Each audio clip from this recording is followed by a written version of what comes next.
There was something you used to do just because it felt good. Maybe it was painting, or playing guitar, running on quiet mornings, growing plants on a windowsill. Whatever it was, it asked nothing from you. It gave, and you received, and that was enough.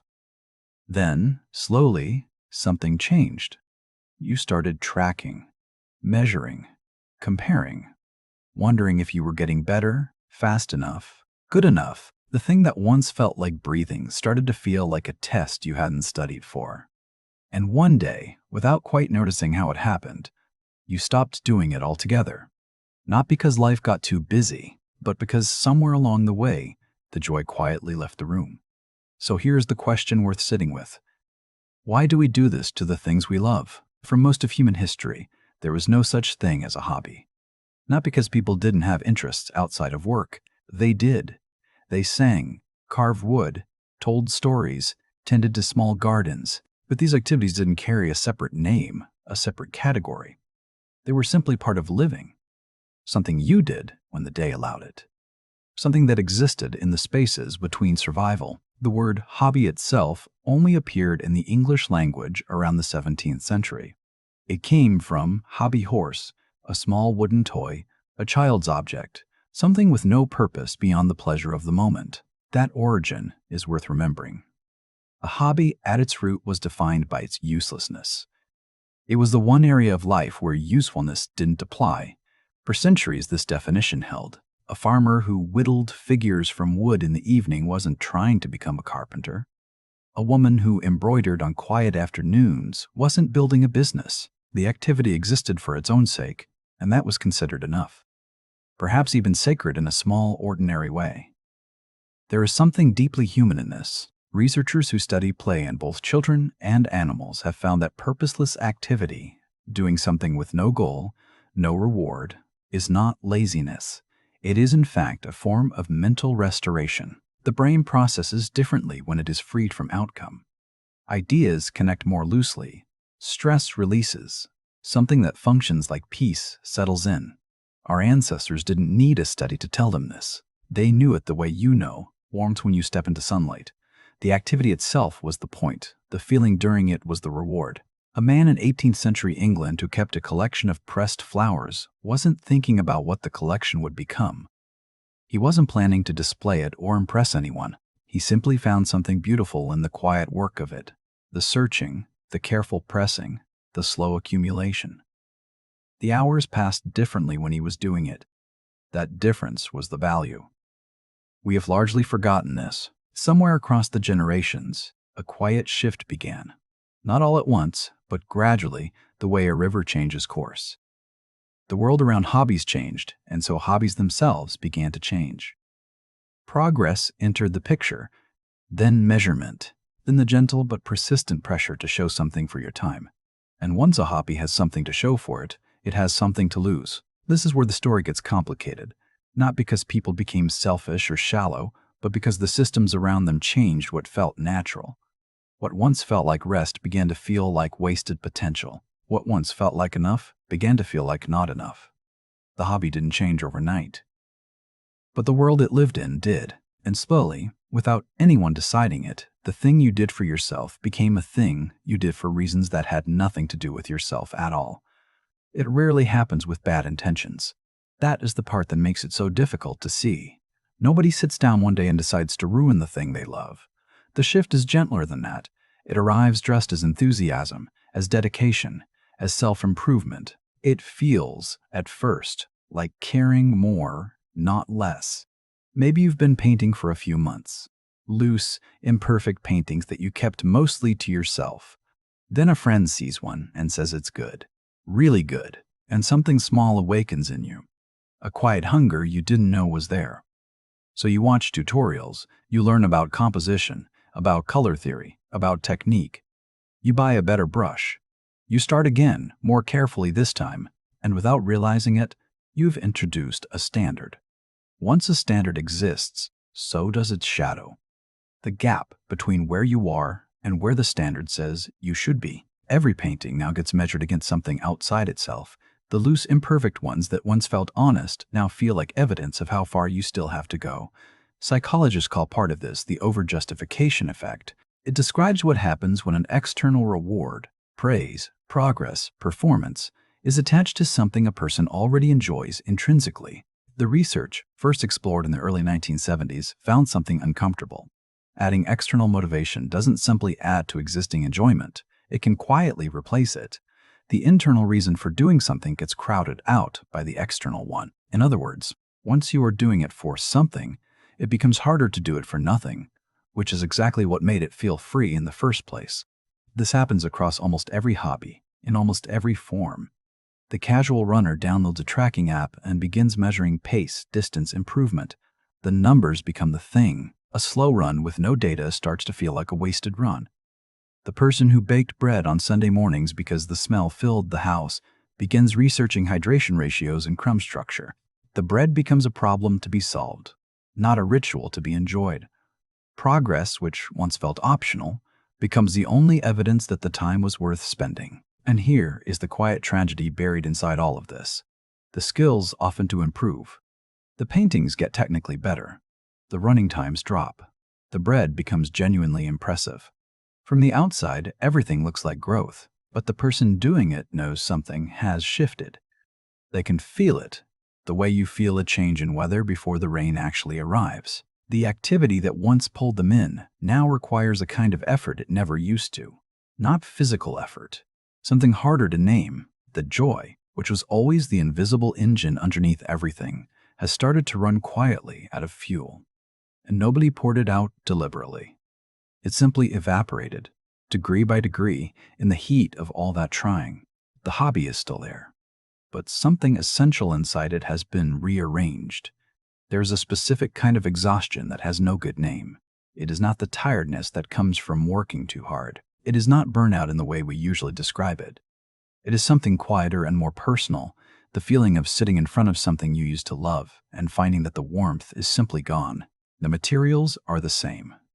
The space is the same, but the feeling that used to live there has packed up and left without a note. This is where most people blame themselves. They tell themselves they are lazy, that they lack discipline. That real passion doesn't fade like this. So perhaps the passion was never real to begin with. They feel a low, private shame about it, the kind that doesn't get mentioned in conversation because it seems too small to deserve words. But the exhaustion is not a character flaw. It is a response, a completely logical response to what the hobby has quietly become. Because once measurement enters, comparison is never far behind.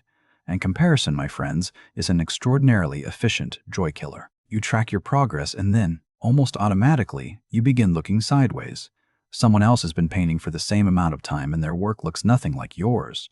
Someone else runs the same distance in 20 minutes less. The comparison arrives uninvited, but once it is in the room, it is very hard to ask it to leave. It sits there during every session, watching, measuring, offering its quiet verdict. A woman who had knitted for years described it this way. She said that the moment she joined an online community of knitters, people who shared their finished work, their techniques, their project timelines, something changed. She thought the community would make her love it more. Instead, she found herself hesitating before she even picked up the needles, wondering if what she made would be worth sharing, wondering if it was good enough, and eventually, she stopped knitting at weekends altogether, not in one decision, just gradually, the way a habit dissolves when it stops feeling safe. This is what pressure does to pleasure. It doesn't destroy it loudly. It shrinks it, makes the activity feel risky in a way it never used to. And when something that was once a refuge starts to carry a risk, the mind does what minds are designed to do. It begins to avoid it. Avoidance is not weakness. It is protection. The mind is trying to protect you from the feeling of not being enough inside the one space that was supposed to ask nothing of you. And so the guitar sits in the corner. The running shoes stay by the door. The sketchbook stays closed on the shelf. Not because the love disappeared entirely, but because the love became attached to performance, and performance began to feel like a test. And nobody wants to fail a test in the place they go to rest. The hobby didn't leave. It was slowly, unknowingly, made unwelcoming, and we did it ourselves, with the best of intentions, one small measurement at a time. What makes this so difficult to resist is that the culture around us doesn't just allow it, it actively encourages it. We live inside a system that has quietly decided that time only has value when it produces something. Rest must be earned. Leisure must be justified. And if you are going to spend hours doing something, you had better have something to show for it. A finished product, a measurable skill, a story of improvement worth telling. This is not a new idea, but it has found a perfect home in the modern world. Somewhere in the early 20th century, as industrial work became the organizing principle of daily life, productivity became a kind of moral standard. A person who was busy was a person of worth. A person who rested without reason was something closer to a problem. That framework never fully left. It simply changed clothes. Today it wears the language of self-optimization, personal branding, and hustle culture, and it has walked directly into our hobbies. Social media completed what productivity culture started. Platforms built around sharing transformed private enjoyment into public performance, almost without anyone noticing. When you can post a painting and receive immediate feedback, likes, comments, small validations from strangers, the brain registers that feedback as a reward, and the brain, being the pattern-seeking organ it is, begins to associate the activity with the reward. You are no longer painting. You are painting and waiting to see how it lands. Research into social media behavior has found that variable reward, the unpredictable arrival of likes and responses, activates the same neurological pathways as gambling. The uncertainty is part of what makes it compelling, and once that loop is running, doing the activity privately, quietly, with no audience and no feedback, starts to feel strangely hollow. Not because the activity changed, but because the brain has been retrained to expect more from it than the activity itself can give. A young man who had written short stories since childhood described the shift clearly. He said he never thought about whether his writing was good when he was young. He simply disappeared into it for hours. Then he started sharing pieces online. The responses were mostly kind, but something changed in how he sat down to write. He became conscious of the reader before the story was even started. The writing slowed, then stopped. He told himself he had run out of ideas, but really he had run out of privacy. The hobby had become a performance, and performances require an audience, a stage, a reason to go on. What nobody tells you is this. The systems around you, the apps, the feeds, the culture of sharing and measuring and optimizing, were not designed with your joy in mind. They were designed for engagement, and engagement and joy are not the same thing, even when they feel similar in the beginning. The tragedy is not that people are weak, it is that they are swimming in a current that pulls steadily in one direction, and most of the time, they don't even feel the water moving. So where does that leave us? Not with a solution, exactly. Life rarely offers those in clean, usable form, but perhaps with something more honest. A way of seeing the problem clearly enough that it loses a little of its power over us. The hobby was never really the problem. The guitar, the paintbrush, the running shoes, they are innocent. What changed was the invisible agreement we made with the activity. Without meaning to, we renegotiated the terms. We said, you must now earn your place in my life. You must justify the hours. You must produce something I can measure, share, or be proud of.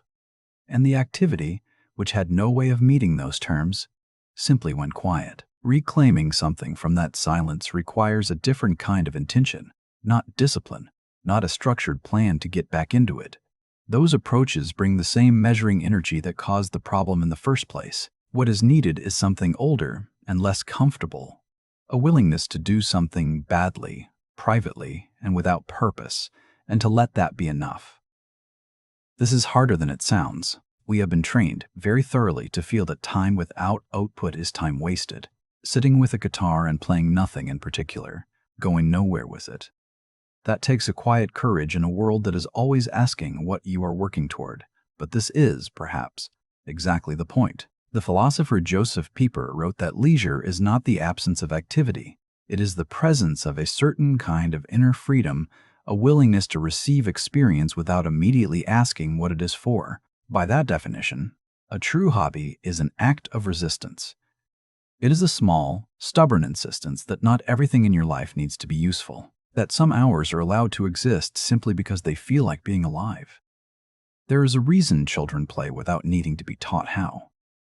Play is not something we learn. It is something we start with and then slowly learn to distrust. Getting back to it is not about going backward. It is about making a deliberate choice to protect one small corner of your life from the logic of productivity.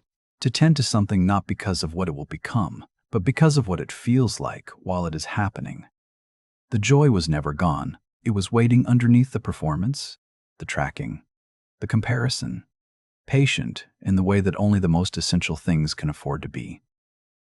It does not ask to be earned back.